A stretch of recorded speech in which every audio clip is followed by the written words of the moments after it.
Welcome to another episode of Positive Solutions for Life. This is Peggy Meyer. Today's guest is Andres Ayesta. He is a registered dietitian, sports nutritionist, and founder of Planos Nutrition, where he helps busy professionals and men over 30 lose fat, improve energy, and build sustainable habits without restrictive diets or gimmicks. With over 12 years experience and features in outlets like Forbes, CNN, and Men's Health, Andres combines science-based strategies with real-world coaching to help people create results they can actually maintain. So welcome to the podcast, Andres. Thank you so much, Peggy, for having me. I'm excited to be here. Oh, I'm excited for our conversation. This podcast is all about transforming from the inside out, and this is definitely going to be a conversation about how we can do that. So, with that, can you start by sharing just a little bit more about you, your personal journey, and how does led to where you are today?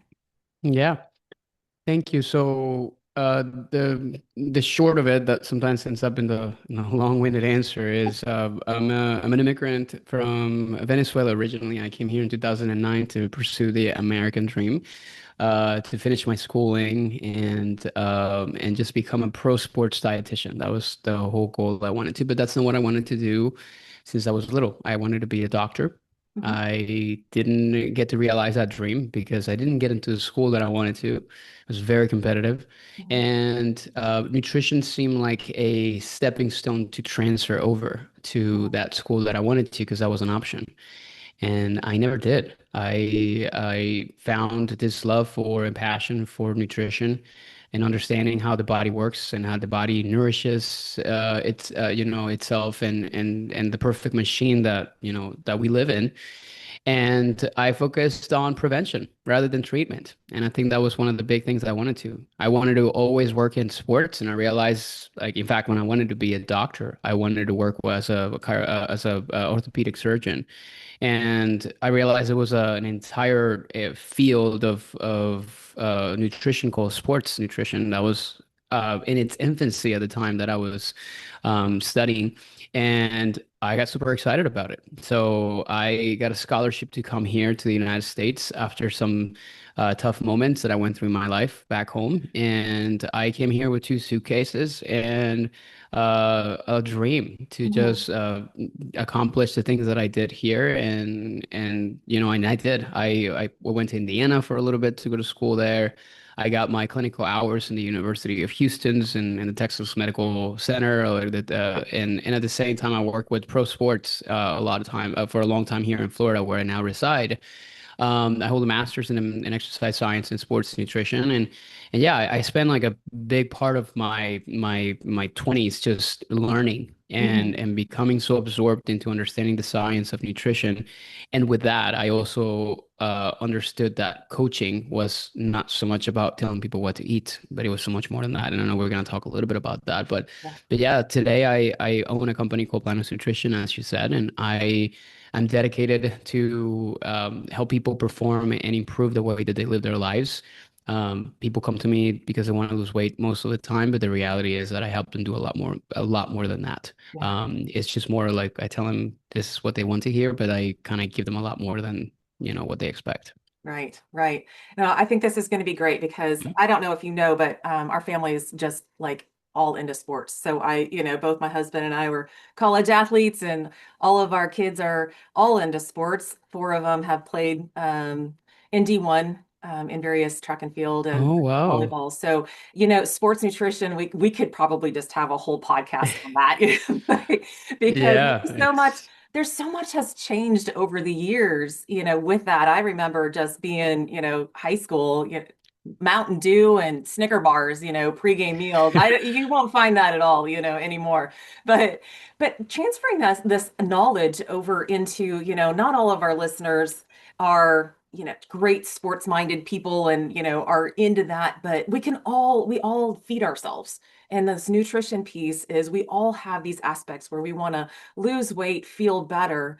But I also like your point about, people come to you for one, mainly to lose weight, which a lot of people, that's the entry door. Like that's what they see. But in reality, what are some of the things that they actually get from you when they start, working with you? Because it's really underneath the surface.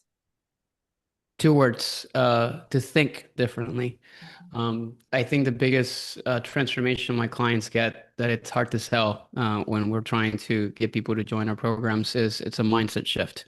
Mhm. I deeply believe people become overweight is not because the symptom is what they eat, but the root cause is um, the way they think, Yeah.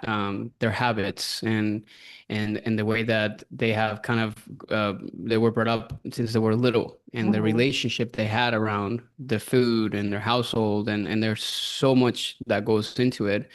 So I try to address that root cause. Hmm. And once we start to do that, then the symptom gets easier, right? So the symptom gets easier to manage, which is, your food habits and what you're putting on your plate. Hmm. And it's interesting that you mentioned the thing about sports, because even though people may not relate to athletes because they may not be a competitive Hmm. athletes, what's interesting about my experience is that I translate everything that I learned working with pro athletes into the average person who's not.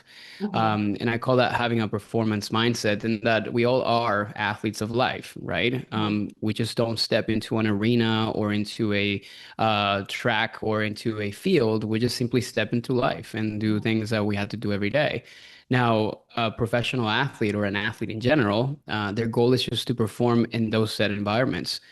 Well, like by the same token, our goal is just to perform the best that we can as parents, as workers, business owners, husbands, wives, and all the things in between. Hmm. And I think that's where I learn a lot from athletes and the mindset that they have for sports. And I try to translate a lot of those things that I learn from Hmm. them Hmm. to us Yeah. today.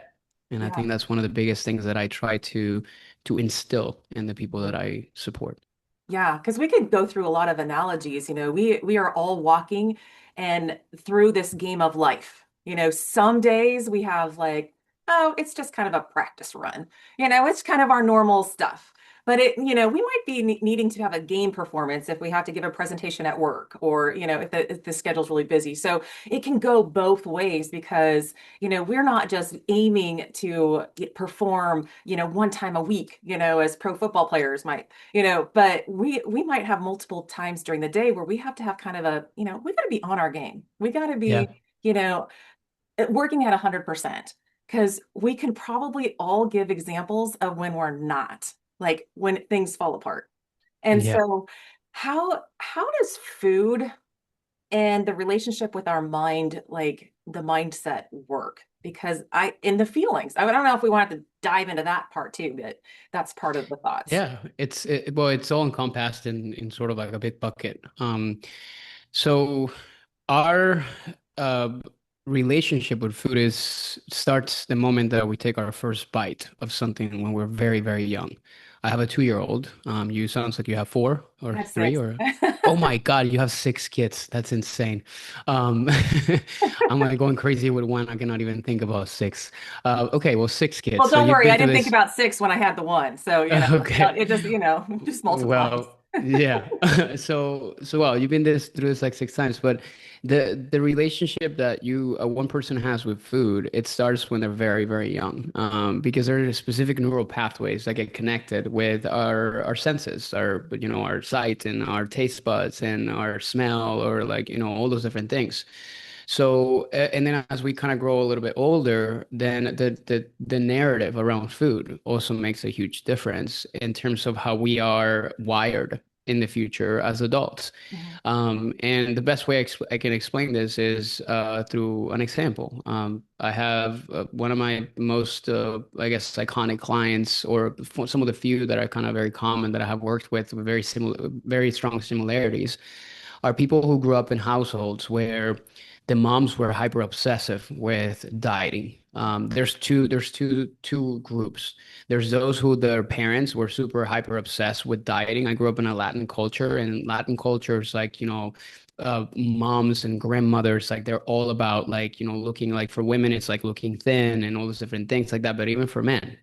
And the narrative around that is like usually the moms are always trying a new diet, always doing something, and when they see their kids being overweight or like they're kind of gaining a little bit and stuff like that, they start to restrict them. Mhm. And some of the people I've worked with, they've been put on diets as early as 9 years old.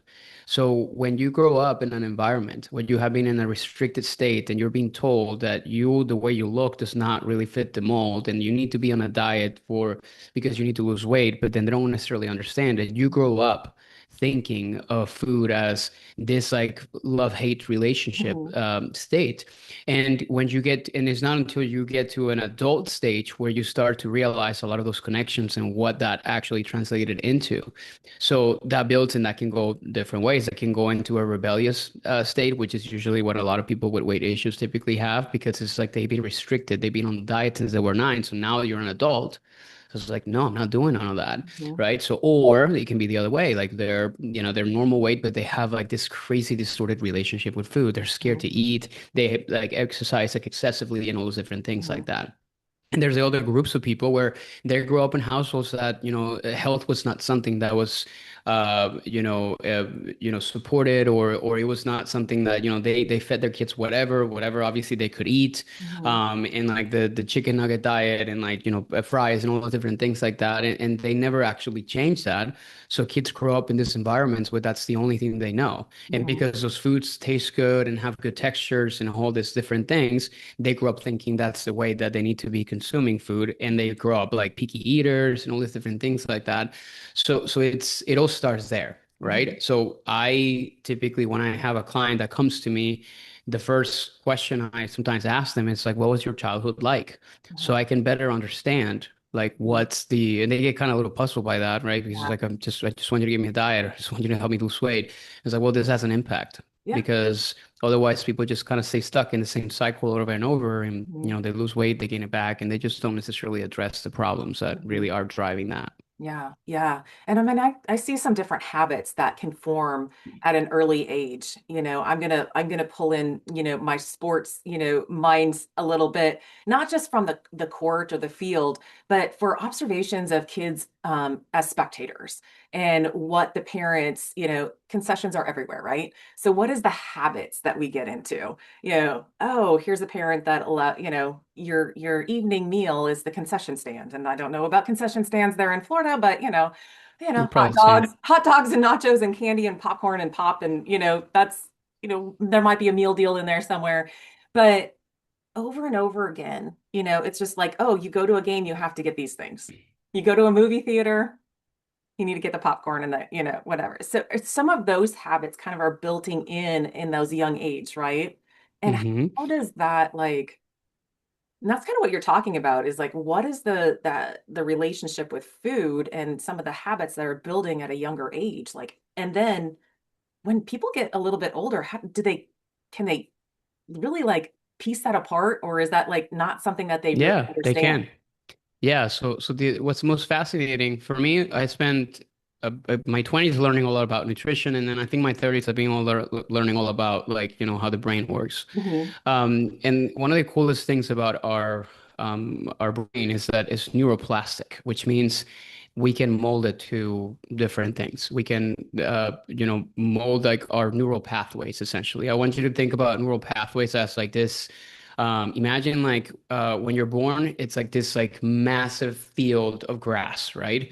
And it's like perfectly virgin. Like there's nothing, no paths. Now, every time there's a new memory, there's new things, and there's new things learned, and you're like carving a path through that field. So obviously, when you're an adult, it's like this massive field of like a bunch of paths. It's like a city, right? So Yep. many different things. So the advantage that we have in our brains is the fact that we can just like not forget certain pathways, but we can just erase them and we can develop newer ones Mhm. in the process. But that starts in the biggest and most important things, and this is what people typically go to therapy for, is awareness, Mhm. understanding what the problem is, understanding all the different things that happen. One of the most common conversations I've had with people lately is something really interesting that I read in a really interesting book by I think his name is James Dodd. He wrote a book called like Mind Magic, and he talked about this idea, well, not an idea, it's how the brain works. It's like neuroscience, which is our brain's capacity. Like our conversation right now, Mhm. it's using about 1% of our brain conscious, like our conscious mind.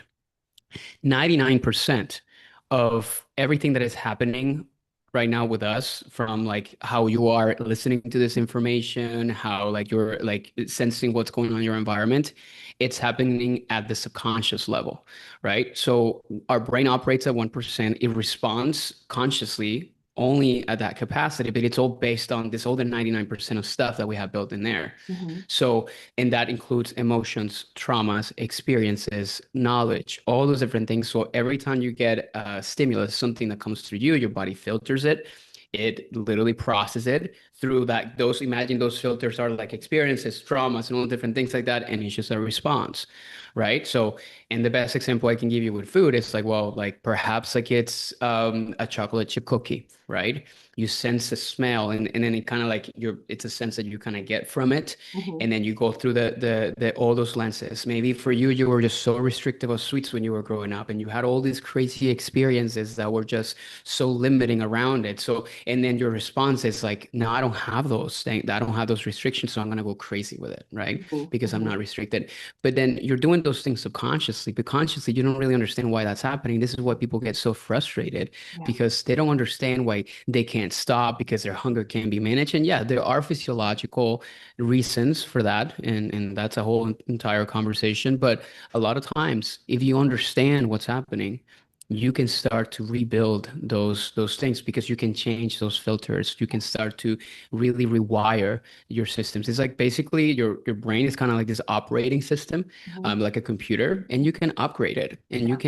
can, change the way that it's operating, and you don't have to be running Windows 95 for like for the rest of your life. You can kind of like install like a pretty good, nice operating system, so you can start to do life a little bit different. But Right. people don't know that, and they're set in their own ways because they feel like change is impossible, but it is possible. Yeah, it is possible. And, I really like to, hone in on like it first has to start with awareness. Like, one, you might come in as like, hey, I want to lose some weight. But here you're asking the questions of, hey, tell me about your, childhood background. What's your relationship with food? And it's like, oh, like, what does that have to do with now? Well, it sheds a huge light on, awareness of what might be going on in the background, because we might not remember some of those, but those paths might be well worn on Hmm. like see chocolate chip cookie, eat it, like I mean, and the feelings that come around with it and the pleasures, or because sometimes other things get associated with food. It's a reward, Yeah. or you had a hard day, and this is what it's a And treat, that's and it's and sorry to interrupt, but yeah, that's not a that's bad fine. thing. I No, it's think a not. lot of times like people think that, like, oh, seeing food as a reward, like you shouldn't do. No, it's mostly like it's context dependent and it's Mhm. nuance. Like I the way I always explain it is like, well, I grew up in a Latin culture. Like food is like this, it's part of us. It's like Mhm. what we do. Like we get together and we share food and we get and do different things like that. It's mostly, it becomes a problem when it's like we feel like we lack control around it, Mhm. and when we feel like it's something that it's like outside of us, Right. and I think that's the where we kind of like have an issue with it, you Yeah. know?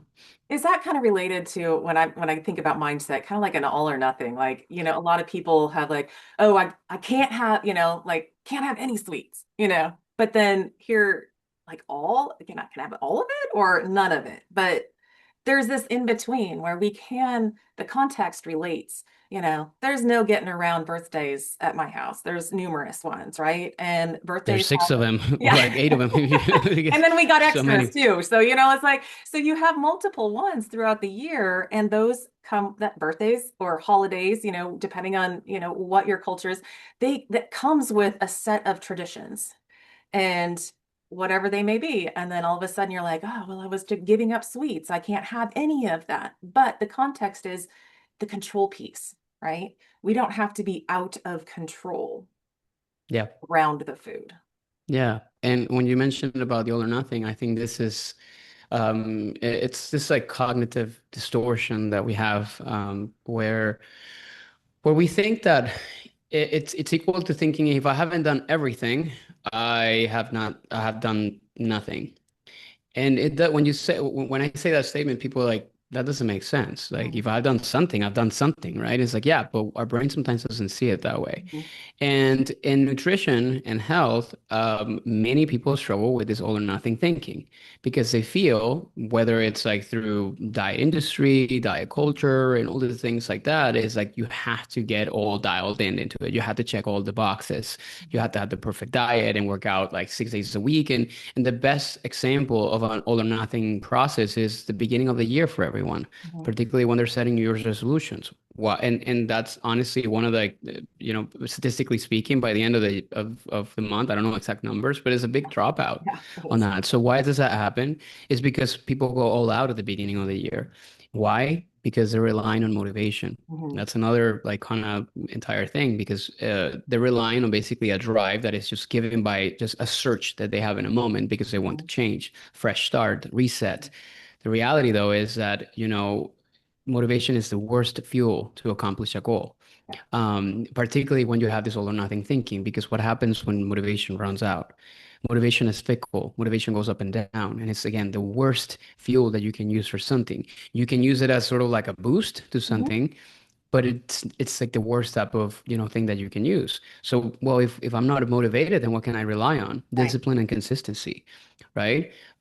Which is so important, and that's actually something. It's a way to defeat this idea of all or nothing. Mhm. Why? Because when we're thinking this all or nothing way, we think all is perfection. It's like we Mhm. have to do everything, and perfection is exhausting. Yeah. It's like energy consuming, and most people can't really hang on into that for long periods of time. And because you get so exhausted by thinking in perfect terms, and you need to check all the boxes, you need to have the perfect diet, you need to work out all these different days, then you have like zero energy to a certain extent to continue to make those decisions, and you're left with no plan because you're like, okay, if I don't do everything, what should I do? Mhm. Well, I guess I might as well just like kind of give up. This is what happens in holidays too, right? Yeah. It's like you Yeah. have one bite or you had like one day that you overate after you've been restricted for so long. And it's not like, oh, well, like I can probably just like eat better on Monday. No, it's like I'm just gonna wait until January and like start again. Yeah. It's like, well, you don't have to think that you have to go back to that. So my thing with this is we had to kind of create, like, I call it dials of effort. Mhm. It's one of the best strategies that I've taught my clients. And it's so effective because you think about any type of area or domain of your life, let's say nutrition, right? Mhm. And you think about it instead of like this on and off switch, which is really all or nothing. It's like you're on and Right. you're off. You think about it kind of like a dial, Yeah. right? Where you can like turn the dial up or you can turn the dial down. Now, when you turn the dial up, the closest to 10, it's like all, right? It's like a lot of things you're trying to do. One, it's almost nothing, but still a little bit. Mhm. So there's a lot of numbers in between. So a Right. lot of times what I teach my clients is like, well, what does a five look like? What Mhm. does a six look like? What does a three look like? And can we just simply adjust the dial based on what you got going on? Mhm. And when they start to think about dials that way, they can, the way I explain it to my clients all the time is I say, okay, like let's just pretend for a second that you're doing the dial process like this month.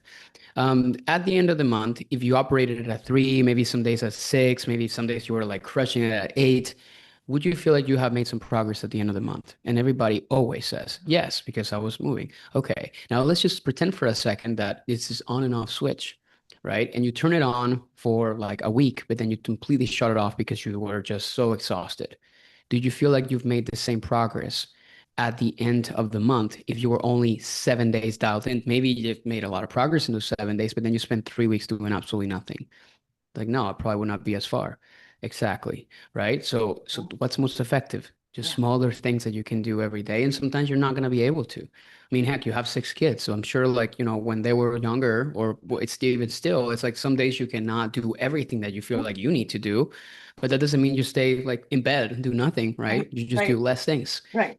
So we kind of implement this in some ways. It just, and the reality is all or nothing shows up in our lives in different domains, in different Mhm. buckets, right? Mhm. And the reality is like I'm really good at beating this all or nothing thinking in my nutrition, but you know where I'm not good at it? In my business. Why? Because I want to be perfect at everything that I do. So that's something really difficult for me sometimes to overcome. And this happens to many different areas: parenthood, relationships, and like work environments. I mean, so many different things. Yeah. So the goal is just to try to understand that we can have dials into everything we do in life. Right. Right. And that kind of plays into what I'm thinking, like, if this term balance, which is never equal, but we try to like manage our life in different ways, work, home, kids, spouses, we try to balance, quote unquote, balance that, but really it's a dial of effort, like how much effort, a time and attention, if you want to, to me, I'm thinking that like how much time and attention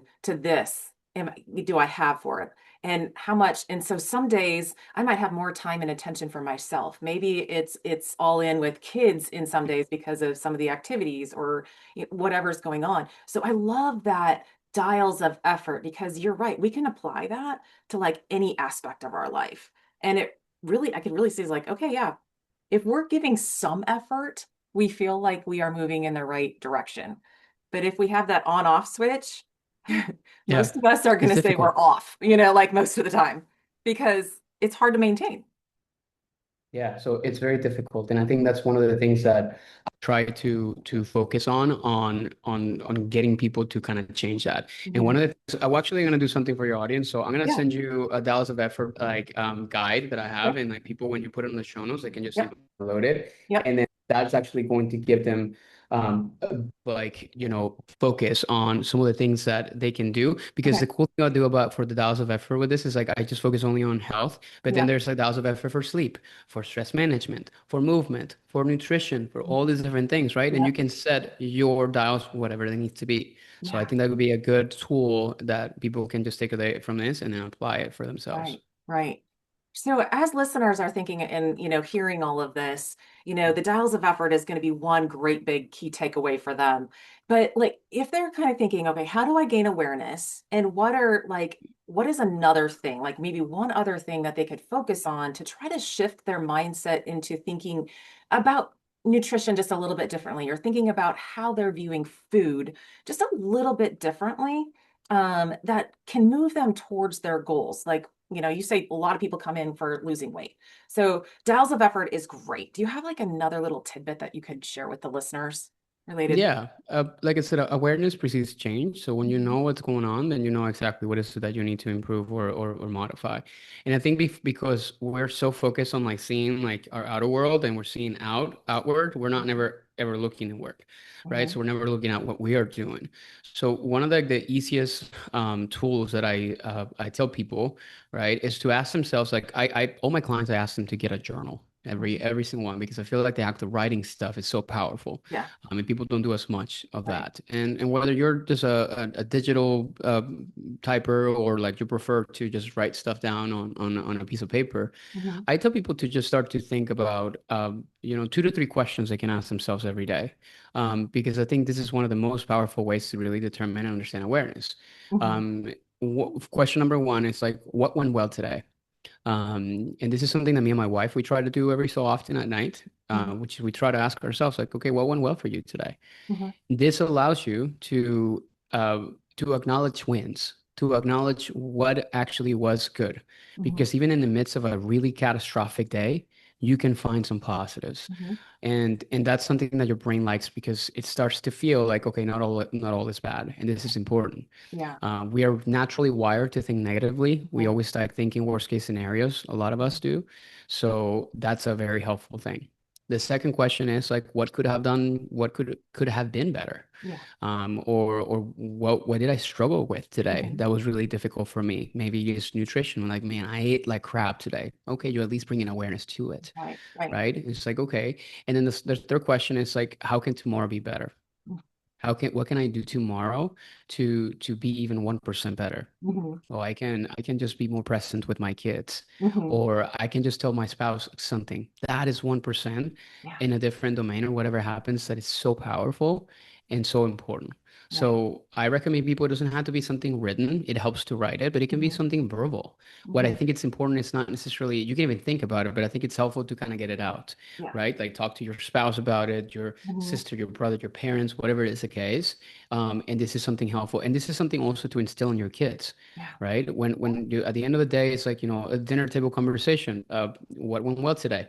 Mhm. What could be better? And what can you do tomorrow to be 1% better? And it's a great habit to instill as a family too, because again, you're teaching kids how to acknowledge, the positives. And Mhm. I'm a a very like type of personality. I'm really hard on myself sometimes, and I think I because of the fact that I was kind of like grew up in that type of environment, and really this idea of like celebrating wins or different things like that was never something that it's not like my parents didn't really instill it, but they never really kind of push it in certain Right. ways because different tools, different eras. Hmm. Um, but I never understood that, right? So it's really difficult for me, and for most people, it's always too.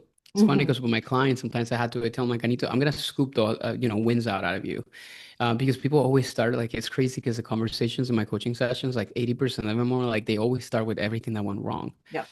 right? And it Yep. was like, okay, take a deep breath and glad that you kind of got off that off your chest. Now, what went well? Yeah. And they're Yeah. like, oh well, like, and they have a hard time thinking about it because they Hmm. don't acknowledge that what goes well in their lives. Yeah. So that's what I would say. It's a big, a good action item Hmm. that people can take from this, so they can start generating awareness. Because again, like talking through this stuff will help you do that. Yeah, yeah. I mean, these are such good things because I'm one of those too that's just like I want to do better, be better. And so it's like I'm looking at things I can be better at and not necessarily celebrating those wins. And I just think those are like high achievers and stuff kind of just do that. They pick apart, the things that didn't go well and try to improve them. But there's such power in acknowledging, hey, give yourself a pat on the back once in a while. Like that was a hard day. And you know what? You didn't yell at the kids.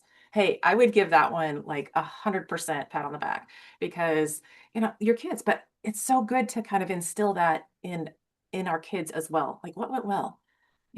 What you struggle Yeah, with and how can you do better tomorrow? I mean, that's so simple. But I think the act of actually getting it out, because we talk to ourselves way too much in our heads and yeah, it can get lost. But if it's verbalized, it's another way of listening and hearing it. But if you write it down, that like I'm a paper pen person.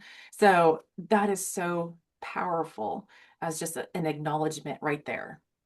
yeah. So, And it's again like we call it celebrating small wins, and it's mhm, again by also like you said, we're so hard on ourselves all the time, and that this is another extra bonus tip that I'll give people is like pay attention to the way you talk to yourself in your head, yeah, right? Would you ever talk to your best friend, your yeah, spouse that way? yeah, yeah, And most people be like, would never. Like if somebody came to you and said, oh wow, like you look great, would you respond with like thanks, but I don't, like you're an asshole, whatever, like that sometimes is like the way that we talk to ourselves about, because yeah, it's a constant conversation between like there's like an ego part of us and then there's us, yeah, and it's very difficult. And it's just like I always like to tell my clients like okay, like that conversation, that person kind of talking to you in your head, like give it a name.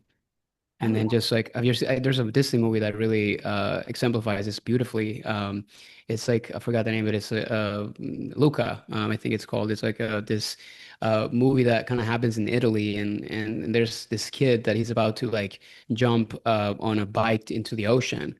And I think he said something like "Silenzio, Bruno." He says like "Quiet, Bruno," and then he's talking to his head, right? He's talking to yeah, that voice in his head that yeah, tells him like, "Don't do this. Like you're gonna die. You're gonna." All the different things like that. And it's like quiet. So I tell my clients, give it a name, and then just say quiet, please. yeah. So then you can just be focused on really what matters. Right, right. It's good to give our personalities names, Yeah. We have different parts of us and we can acknowledge Hmm. that. And some of them are nice, they give us great advice, and other times they're not. They're not very nice at all. And Yeah. and if we talk to ourselves, we wouldn't talk to our best friend the way we talk to ourselves sometimes because we wouldn't have any friends. And then we just have us as ourselves to talk to, and that wouldn't be very much fun at Exactly. all. I guess, Exactly. so yeah, that's great. Hey, people are very interested. Listeners are like, oh, yay. Okay, Andres, where can they find out more about you? Yeah.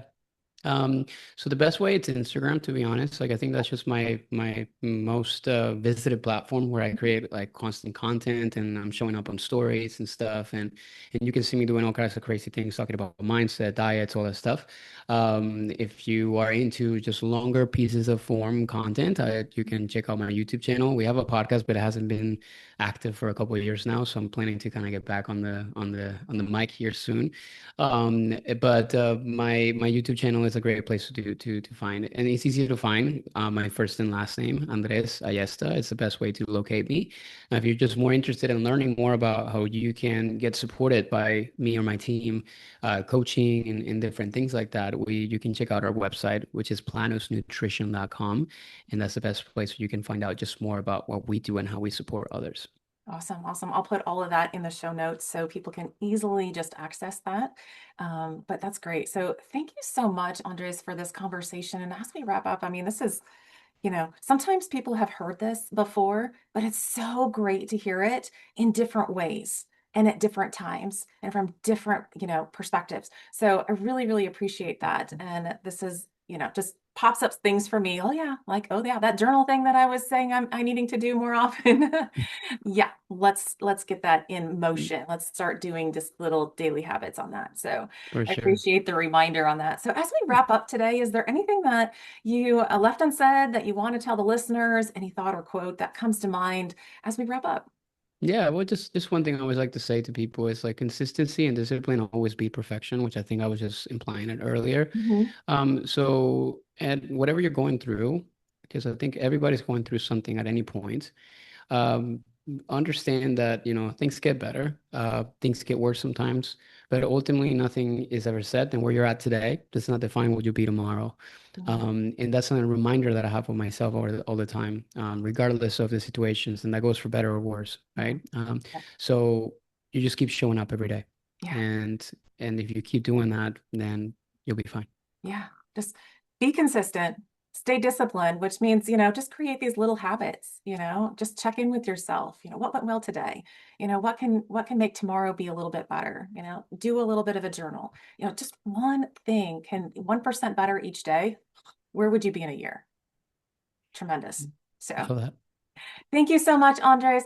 Appreciate you. Thanks for the wonderful conversation.